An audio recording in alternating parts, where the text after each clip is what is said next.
अभी आप सुनने वाले हैं विक्रम बेताल की कहानी का अगला भाग, भाग 12।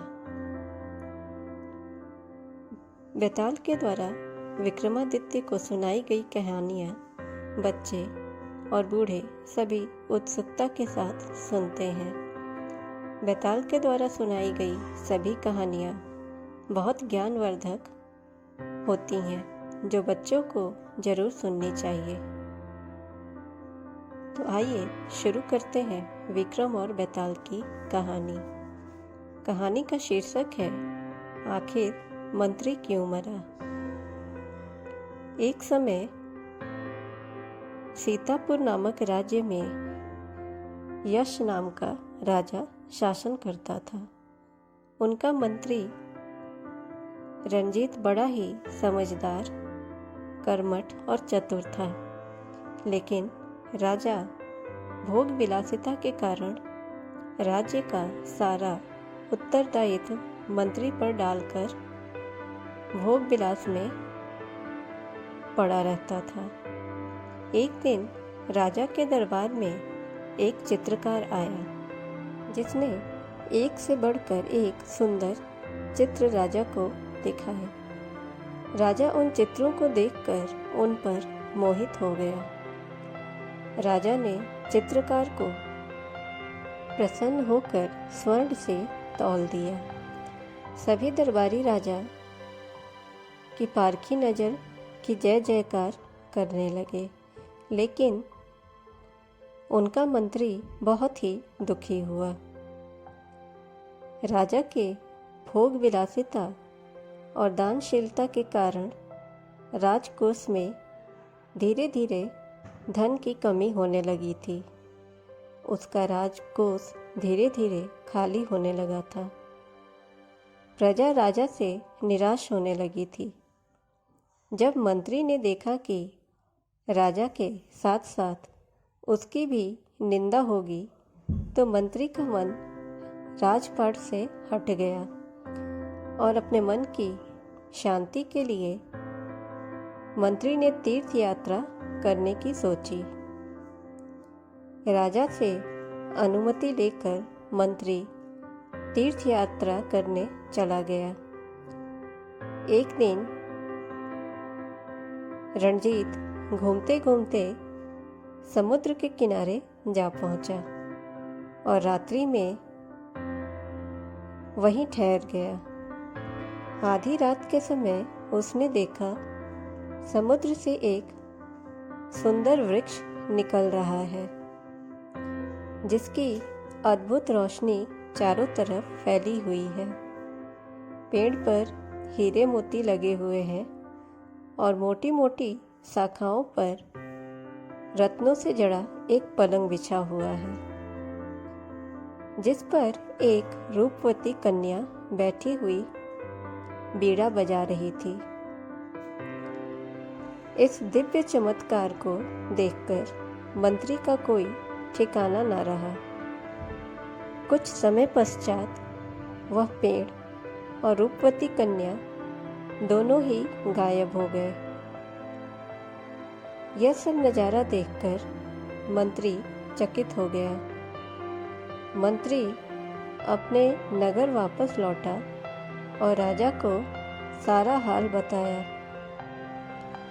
इतने समय राजा भी सुधर गया था और राजा ने भोग विलासिता छोड़ दी थी।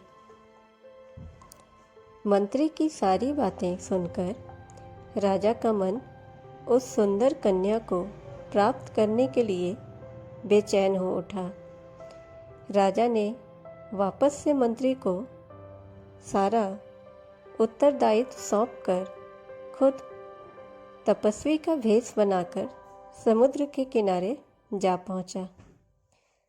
रात्रि के समय राजा ने देखा कि समुद्र के बीचों बीच वही सुंदर वृक्ष, जिस पर हीरे जड़े थे, मोतियां जड़ी थीं, और उस पर बने हुए पलंग पर एक सुंदर कन्या वीणा बजा रही थी। तो राजा तैरकर उसके पास पहुंचा। कन्या ने राजा से पूछा, तुम कौन हो? तब राजा ने अपना परिचय दिया और उससे विवाह करने का प्रस्ताव रखा। कन्या बोली, मैं मगध के राजा की पुत्री हूँ और मेरा नाम वैजंती है। मैं आप जैसे गुणवान, शक्तिशाली राजा से विवाह करके बहुत ही खुद को भाग्यशाली समझूंगी, लेकिन मेरी एक शर्त है। तब राजा ने पूछा, कैसी शर्त? वैजंती ने राजा के समक्ष शर्त रखी कि हर महीने की शुक्ल पक्ष की चतुर्दशी की रात को एक राक्षस उसे अपने वश में कर निकल जाता है, और जब राजा उस राक्षस को खत्म करेगा तभी वह राजा से विवाह करेगी। इसके पश्चात शुक्ल पक्ष चतुर्दशी को राजा छुपकर उस राक्षस का इंतजार करता है, और अचानक से राजा ने देखा एक राक्षस वैजंती को निगल रहा था। तभी राजा ने अपनी तलवार से राक्षस का सिर काट दिया और वैजंती को उसके पेट से जीवित निकाल दिया। राजा ने पूछा, यह कैसी घटना है? तब वैजंती ने कहा, महाराज, मेरे पिता मेरे बिना कभी भोजन नहीं करते थे। मैं अष्टमी और चतुर्दशी के दिन भगवान शिव की पूजा करने यहाँ आती थी। एक दिन पूजा में देरी हो जाने के कारण मेरे पिता को भूखा रहना पड़ा। जब मैं देर से घर पहुंची तो उन्हें बहुत गुस्सा आया और उन्होंने मुझे श्राप दिया कि चतुर्दशी के दिन जब मैं यहाँ पूजन के लिए आऊँगी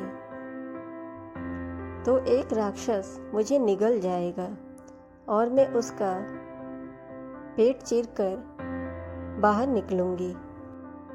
जब मैंने उनसे श्राप से मुक्त होने की प्रार्थना की तो उन्होंने कहा, जब कोई राजा तुमसे विवाह करना चाहेगा तो वह राजा ही उस राक्षस का अंत करेगा। इसके बाद राजा उसे लेकर वापस नगर लौट आया और मंत्री को धूमधाम से विवाह करने की तैयारी करने का आदेश दिया। उसने सभी देश के राजाओं को विशेष आमंत्रण भेजे, बड़े बड़े यज्ञ का आयोजन करने की तैयारी और देश के सुप्रसिद्ध नृत्यांगना, कलाकारों, संगीतकार, नाटककार को सम्मानपूर्वक बुलाने का आदेश दिया तथा उनके लिए रानी के लिए उत्तम विश्राम गृह और एक न्याय महल बनाने को कहा। जब मंत्री ने यह सब देखा और सुना तो उसका हृदय फट गया और मंत्री स्वर्ग सिधार गया। इतनी कहानी सुनकर बैताल बोला, हे राजन, बताओ कि स्वामी की इतनी खुशी के समय मंत्री का हृदय क्यों फटा और वो क्यों मर गया?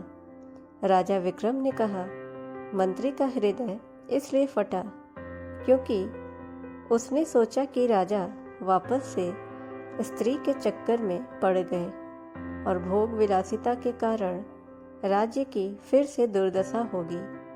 अच्छा होता मैं राजा को बताता ही नहीं। राजा विक्रम की जवाब सुनकर बैताल बहुत खुश हुआ और बोला, राजन, तुमने मुंह फिर खोल दिया, अब मैं चला। और वो वापस पेड़ पर जाकर लटक गया। विक्रम बैताल की ऐसी ही रोचक कहानियों के लिए आप हमारे चैनल को ज़रूर सब्सक्राइब करें ताकि हमारी हर कहानियाँ आप तक पहुँच पाए और नोटिफिकेशन बेल ज़रूर दबाएं। वीडियो को ज़्यादा से ज़्यादा लाइक और शेयर करें। कमेंट में हमें ज़रूर बताएं कि आपको विक्रम और बेताल की कहानी कैसी लगी, ताकि इसका अगला भाग हम जल्द से जल्द आप तक पहुंचा पाए। Thanks for watching this video.